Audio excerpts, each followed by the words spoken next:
What's up, guys and gals of the movement world? It's Sean Mishka, the Movement Miyagi, coming to you once again on behalf of Football Beyond the Stats in our movement play of the week this week for week one of the 2024 National Football League season.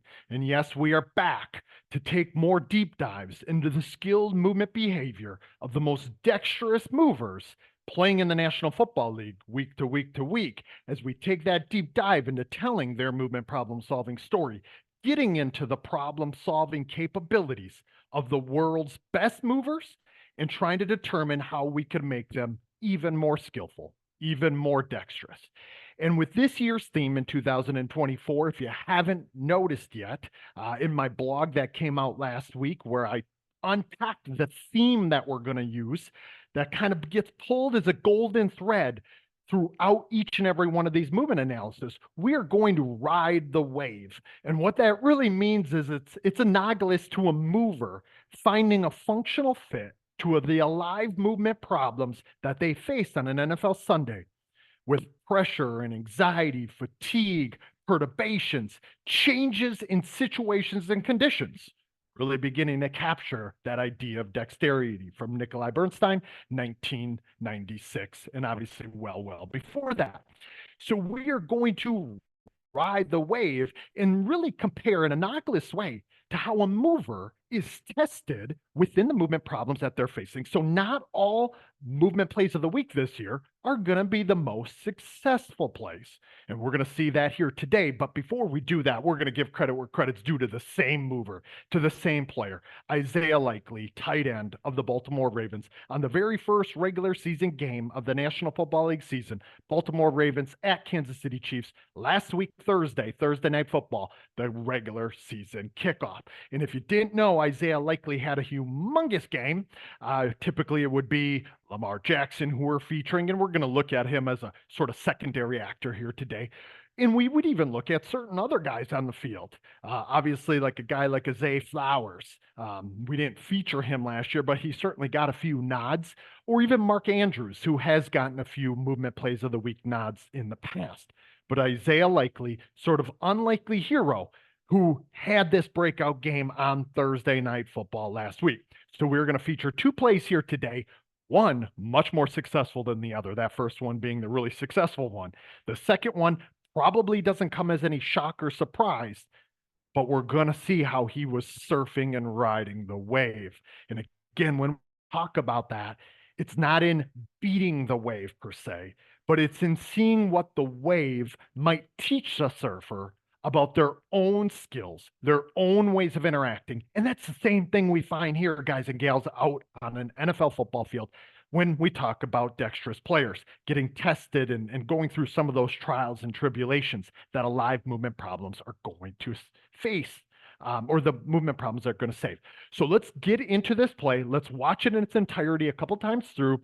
You were going to see Isaiah Likely right here, slot left, but out of the tight end position. And we're going to look at some of the things that he does, but we're going to see Lamar Jackson with all of his magic, all of his glory, our 2019 mover of the year, doing his normal thing in this symbiotic, synergistic dance before he gets the ball to Isaiah Likely, number 80 here, who has come all the way across the field, and then does that little nifty sidestep as we see him let guys run right past him en route to a touchdown. Pay dirt here with not even any time tick down on the fourth quarter, the full fourth quarter left to go. But the Ravens needing something big to happen here, down by 10. And you know how quickly games can get out of hand when you're playing the defending, reigning Super Bowl champion Kansas City Chiefs, especially at home and especially down the stretch. So again, we see Lamar doing his dance, doing his thing, doing things that other people cannot do before Isaiah Likely finding that ball in his hands. We're going to get not only one view, but two. And on the second view, we're going to be able to see a little bit more. But before we do that, let's look at some of the things that really can pop out to us. Let's go back to our 50% speed. You guys know how much I like to do that, of course, to really try to get within the human movement system.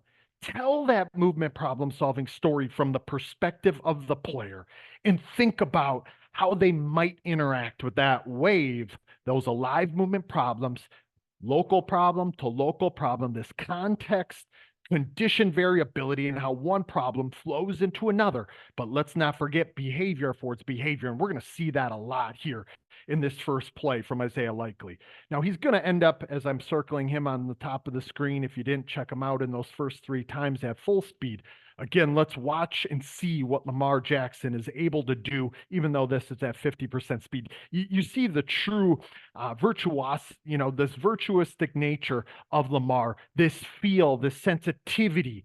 And now you don't see it right here when he's about to deliver the ball, but we're going to see it in the other view. You're going to see how skillfully and masterfully he picks up information about Nick Bolton, number 32, the middle linebacker for the Kansas City Chiefs.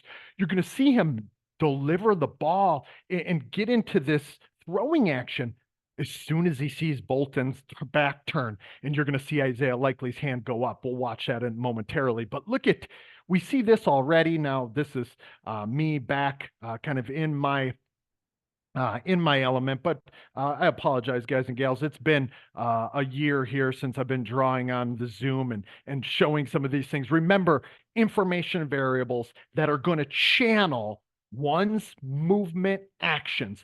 That one will couple their movement actions in relation to interpersonal distance being a big one. If that interpersonal distance gets too tight, Lamar waits just a little too long, and now he's looking to number 56 here, but more importantly, through, because he's got to deliver the ball to the right person, right time, and in the right place, right? And this is going to be kind of him throwing it up on 2nd and 17. But, those are things that I just want to draw attention to as we all kind of get ourselves back in the groove here with our movement plays of the week. And you can see he doesn't get full velocity on the ball, mostly because of the closing and changing distance and how rapidly that changes distance, especially in the National Football League.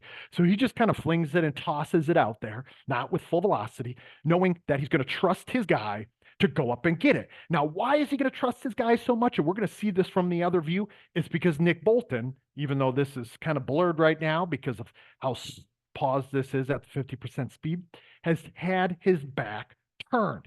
So Lamar throws it at a very opportune time. He's able to pick up that affordance to act, that opportunity to act in that respective way.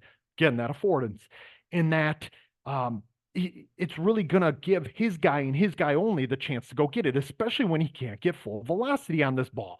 So it ends up in Likely's hands, this soft, easy toss. Now, again, remember here at the movement play of the week at Football Beyond the Stats, we always think about what types of slices and snippets of the game we might be able to recreate in a training and learning environment to give players more goes, more exposure, more experience in solving these types of respective problems. And we're going to see a way that we do it in our learning environment and you can do it in yours, no matter the level of athlete and players that you work with. I'm going to show you that in a little bit. So just hang tight on that.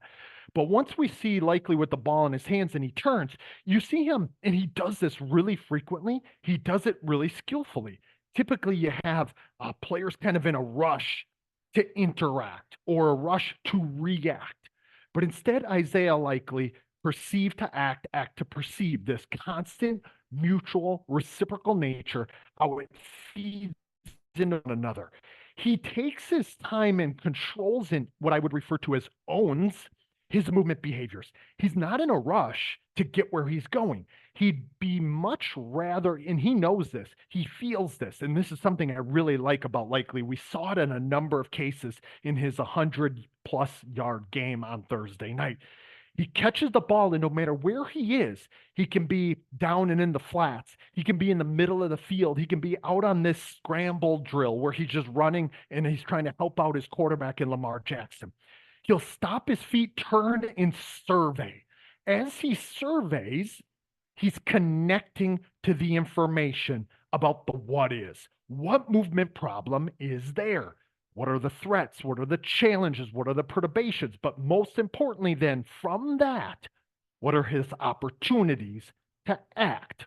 Again, his affordances now. And so here we see, as he does this, and let me just speculate if I can, we can kind of get an idea as to what he might be picking up and how that pickup, that information detection, is channeling his potential ways to interact. Behavior affords behavior. How someone else is acting will feed into how I myself have the opportunity to act, or Isaiah Likely in this case. Now, he's looking to number 6 and really trying to determine how far away is that guy. And now he might not be explicitly and consciously processing this information, but he's detecting this information. He's surveying, all the while knowing 32, Nick Bolton here, obviously, and let me just use a star if I could, is right here after having been right on his tail. He knows that. He had felt that. And he knows that that guy is going to be there somewhere. It's likely, even though he doesn't have a haptic and touch perception, meaning he doesn't have a feeler out or he can't feel Bolton's uh, body into him. So he doesn't know exactly where he is, but through either A, through his periphery on his right side here, okay, looking here, even though that's a weird angle. So I, having had a helmet on and having guys who typically wear helmets out in the training and learning environment, I highly doubt he can actually truly see him. It's more likely it's this proprioceptive, kinesthetic sense and awareness feeling Nick Bolton. And if you've ever been in these types of movement problems, you know that there's a lot of things happening at this time. You're swimming in information, especially when you're trying to pick up information about other movers who are presenting threats and challenges to you. But the most sensitive, i.e., the most perceptually attuned, sensitive to the specifying information about how one will have to act, is likely to be able to pick up information about where that guy is. Let me clear that and move on. So you can see the reason why I can speculate that he knows where Bolton is, or at least has a decent sense and understanding, is watch what happens immediately after that. He coils right into that left leg and he lets Bolton run by. Okay. Let's not miss the nuances of that because it's pretty slick. It's pretty skillful. Let's watch it here. He slices right into that coil, right into that left leg. And you can see his ways of acting are more efficient and more effective ways of interacting because Bolton really has nowhere to go. All he can do is be along for the ride. Let's watch it again just so we don't miss it. And he gets enough space. He, being Isaiah Likely, gets enough space to interact. Now, all of a sudden, when he gets his body turned and gets past the challenge that was 32 and Bolton, he looks at him, almost posterizes them quite literally, as you'll see from the other angle and viewpoint, and we'll walk through that. You can see he now looks, again, to what might lie ahead. Likely, let's speculate here, okay? He's able at the same time, this successive and simultaneous affordances, successive being one after another. If I act this way, this could be what unfolds next, this context condition variability, but also these simultaneous affordances, okay? He knows I'm likely to pick up, likely, pun intended, right? Isaiah Likely here. I'm likely to pick up that opportunity to act, this gap of green space, especially with how my teammate is positioned right now in relation to this opponent, knowing full well he knew 6 came this way and now has to come back and reorient himself, kind of do this curvilinear type of action, and it's going to open up an opportunity, okay? Remember, this is the deep dive movement plays of the week. We get into the problem-solving story in this way. Now watch it unfold. Again, behavior affords behavior. So the problem and solution dynamics, they're going to have changing states of organization. The problem is always changing. The solver in the solution that is being composed, that is being coordinated, that's being controlled, always changing also. It's not about the movement actions. It's the movement flowing into and connected to the information. We see it play out. 4, Zay Flowers now is able to wall off his defender, give enough of a block for Isaiah Likely to exploit this affordance. We'll see it from the other angle as well. He knows now he's got that guy dead to rights simply because his buddy number 4 helped him out here. Let's watch it play out. Zay Flowers, great effort, does just enough to get, I think, was that 25 or 35, getting the Chiefs defender off balance out of Likely's way. Likely now knows 6 is coming and coming in hot from somewhere at some time, and he's going to have to get his head on a swivel, his eyes up to be able to perceive him again. And we see him do exactly that. The head starts turning. It doesn't turn so much that it would relate to a complete turn of the body, but he turns it enough to give him an accurate and sensitive information detection about where 6 is coming from. And we see 6's angle here. Again, this bearing angle is going to be information that is going to be highly specifying for how likely could likely act. Okay. Um, and hopefully some of that makes some sense for y'all. Okay. As we see this play out. Because now we see the information movement coupling at its finest. We see the deceleration in context. This is why deceleration should be trained in context, guys and gals. Deceleration can be as efficient and effective as all get out when it's by itself. It can be clean, crisp, fluid, but you get another human who's pursuing you at various angles where you have to decelerate in various positions or in different timing and posture and patterning. And that's really what matters. And we see that with Likely here as he just let that guy go right on by, right? Number 6 go right on by. Just because he was able to take in the information, see how, look at him just turning his head slightly more. Like you saw him, and I don't want to belabor this, but I will, because you know how important it is to me to see some of these nuances. He's got his head turned right now, still not able to pick up the information, so he turns it a little bit more so he can pick up the information in his periphery. He knows it's out there. He's anticipating it. It's a prospective control to a certain degree. And now he sees it and he's able to control his actions accordingly. He's able to temper down and ramp down the speed a little bit, gear down. And as he gears down, he realizes there might be a guy chasing, okay? But he knows that guy wasn't a threat, even though that's going to be relevant and pertinent to our next view. But it's all about 80 versus 6 right here. Behavior affords behavior, the problem solution dynamics. And that nifty little side stepping jump cut. It's not even a jump cut, right? It's just this little stop, run by, and kind of shuffle on into the end zone. Really nifty stuff from Isaiah Likely. Love to see it, especially for a guy who has less exposure, less time to some of these movement problems, to give this type of level of authenticity in his movement solutions is really cool. So let's look at it from this view before we get into the play that was not so successful. And let's think about some of the things that we might be able to do to train it. But I want to reassure you and reaffirm some of the things that I just said. Okay. You see right here, Nick Bolton, back turn. Look at it in relation to Lamar Jackson's arm action. If you think that it's all about Lamar just throwing it to a spot and not doing so and just kind of lucking into Isaiah Likely ending up with the ball in his hands, it's not. Lamar Jackson, highly sensitive creature, highly creative creature, but highly adaptable, picking up the information constantly about 56. But at the same time, look at Lamar's eyes. Now, again, we're speculating, but you can see it's to and through. And when he sees Bolton's hip turn and as he chases Likely, watch all of this in succession. Okay. And when I say all of this, I mean Lamar's arm action beginning to cock here, 56 closing ground, Nick Bolton turning his back, Isaiah Likely running this curved linear path, Isaiah Likely throwing his hand up, and then Lamar Jackson subsequently throwing the ball. Boom.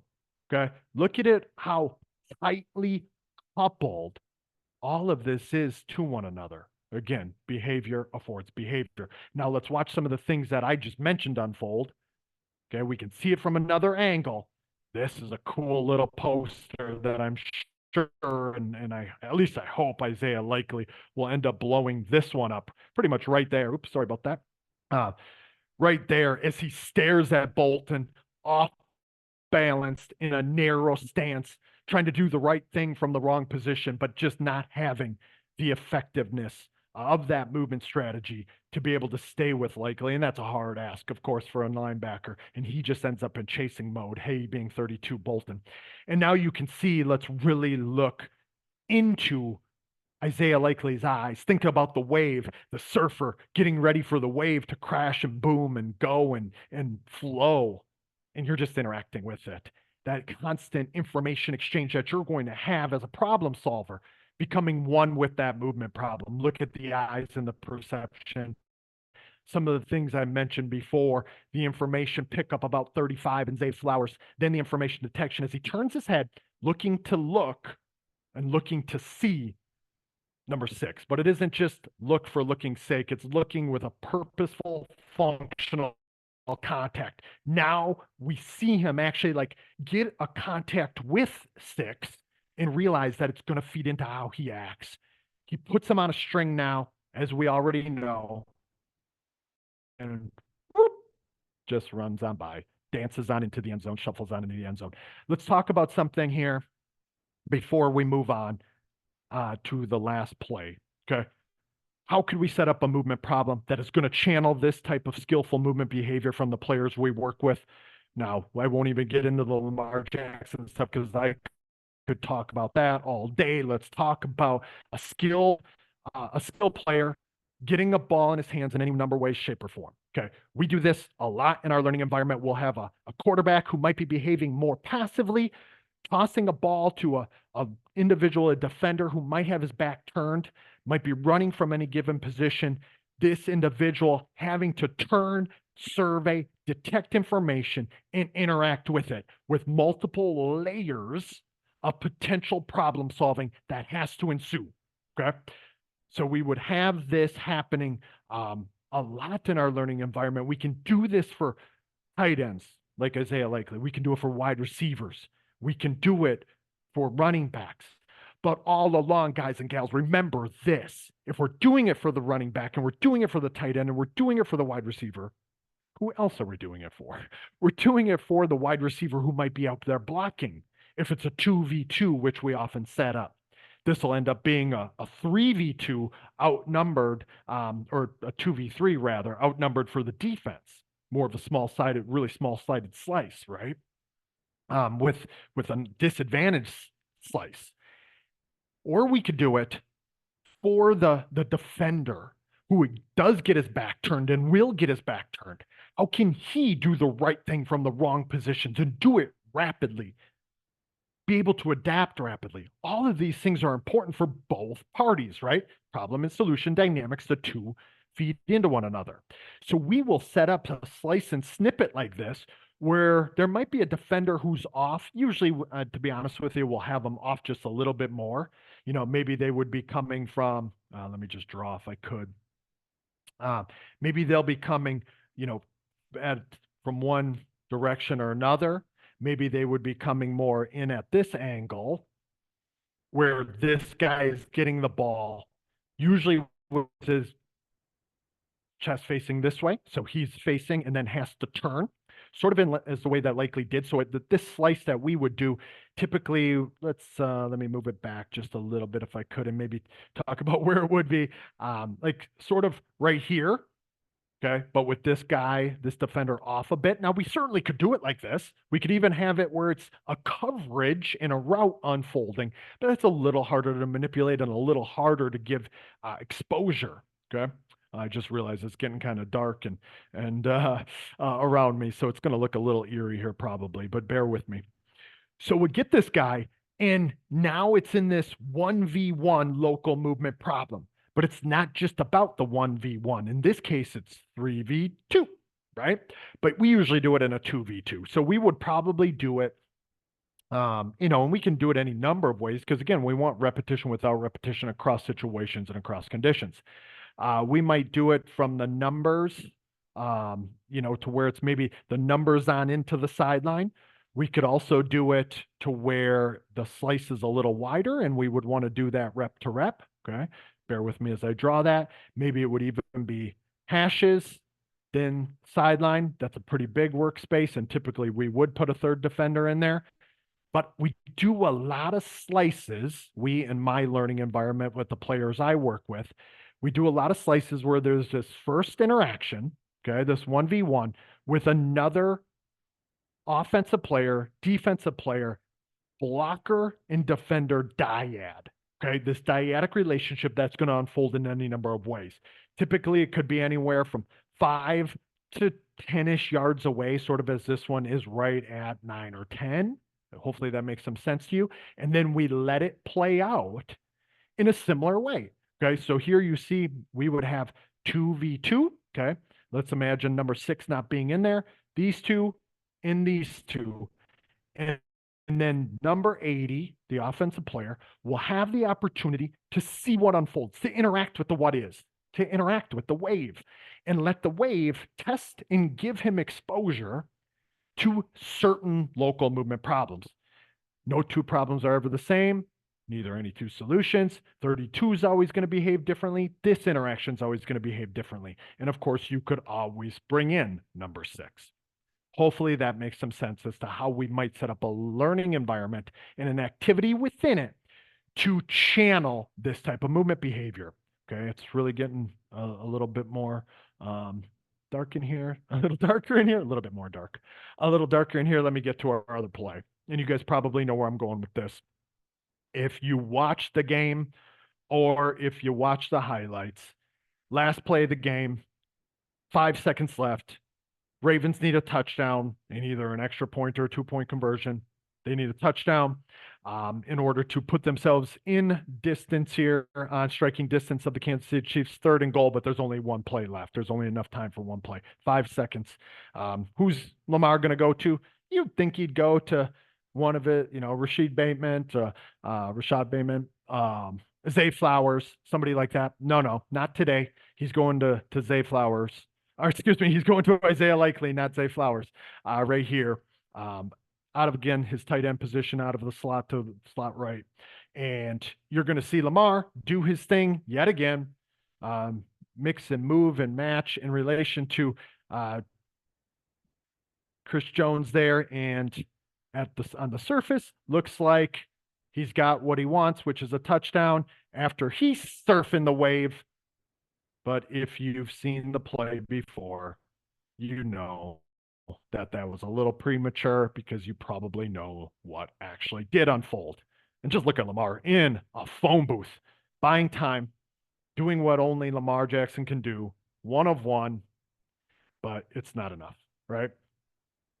And just look at him taking the information and do what he needs to keep himself safe and then give himself an opportunity to get the ball to his guy, which he does, but it's too little to be able to get them the victory and get them what they want. But we're going to look and investigate this a little deeper, right? So I apologize for the creepiness here as the sun goes down and the sun behind me. Just bear with me if I can. Didn't think it was going to take me as long to unpack this as it did. I know anybody who is a frequent watcher is probably laughing right now, but you see what now? Isaiah Likely interacting with the what is, hanging 10, meaning putting all 10 toes on the tip of the surfboard. Analogous, surfers interacting with the wave and the wave testing something about them and their ability to stay on the board, bounce on the board and ride that wave. Very similar to Isaiah Likely being tested and tried on being able to catch a ball under pressure, under anxiety, under fatigue. It's the first game of the season. It's the 4th quarter. It's the end of the game. And he definitely hasn't gotten this type of exposure before. We find Nick Bolton, yet again, number 32, crashing down on him a little too late. Isaiah Likely coming down with the ball, but does he complete the process of the catch, stay and bounce and get all toes down? We know that he doesn't quite do that. It looks on the surface as though he did, of course, but we're going to see it view after view after view. Right here we go. On the surface, at first glance, it's the reason why the ref here, the zebra, is going to throw up his hands, giving him the touchdown. And then from some angles, it looks like it could be. And then there's other angles where you can tell it's not. And football is a game of inches. We hear that all the time.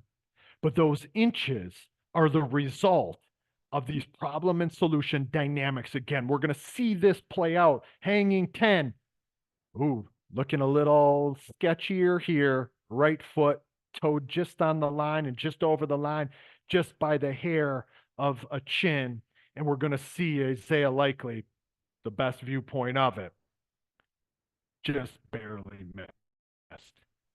The great thing about this, guys and gals, is yes, they lost the game. In the NFL, games are worth tens of thousands, hundreds of thousands, millions of dollars. Okay. A win or a loss here or there can mean all the difference in the world down the stretch. But when Lamar Jackson and Isaiah Likely talked about this, what they kept saying over and over and over again was oriented around really just talking about this idea that, and now I'm just playing this to hopefully get back to our play here if I can. So I apologize for that as it kind of lights us up now. But with that, we find that it's so interesting the way that different players behave in different contexts. Lamar Jackson afterwards talked a lot about, I'm so encouraged by what this team was capable of doing in the very first game under adversity, how close we came to upending the defending champions.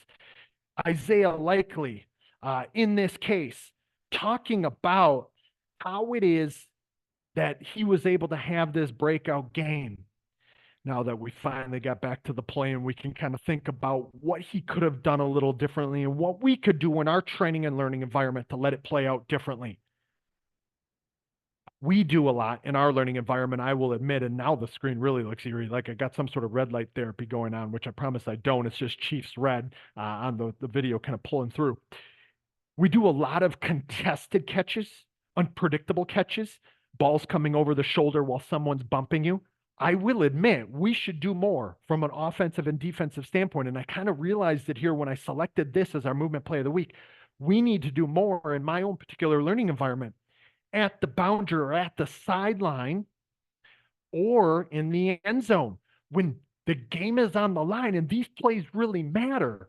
The information that's there to detect, such as the line and the boundary of what we cannot go out and through. And we do a lot of that, of like staying in a space and being sensitive to the space in the line.